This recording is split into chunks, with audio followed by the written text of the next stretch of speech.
Well, I don't think anybody could improve on what Brian had to say. And George, that was a wonderful speech. Thank you very much. I was in New York this morning until 4:30, and I left there and came down here to the funeral. And I was going to come tomorrow as a governor, but I found out I was invited to be as a president. So I'm very glad to be here today.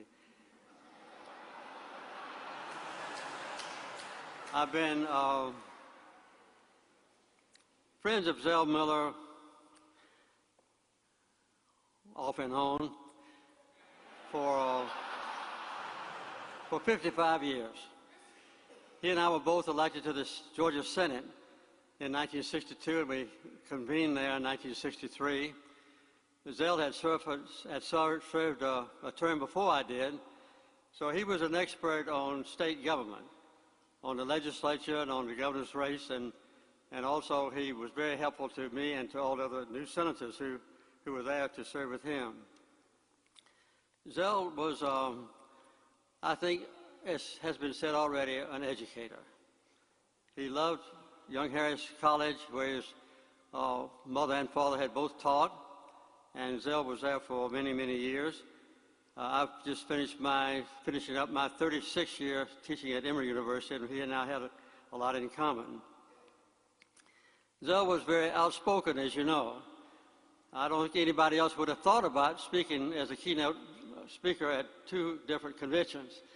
George, I bet he spoke. Maybe if I'd got him to speak at my second convention, I would have been elected too.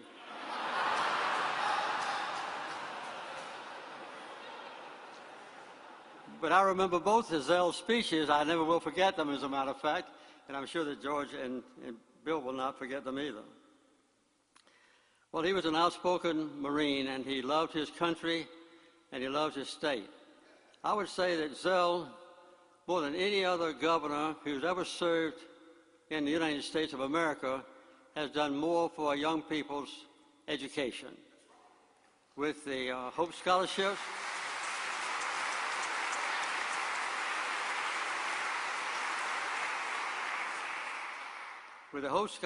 that Zell was father of, we learned how to educate children from K through 12, and I would guess tens of thousands of young Georgians have been able to go to college because of the Hope Scholarships that Zell Miller was responsible for creating.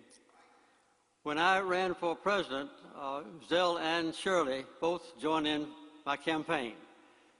Shirley and Zell both went to North Carolina and campaigned all in the neighboring state, and then Zell went to Texas with, I think, Lieutenant Governor Harvey, and campaigned all over Texas for me as well. So I owe my carrying Texas and North Carolina thanks to Shirley and Zell, and I want to thank you again, Shirley, for that wonderful contribution you did to my campaign.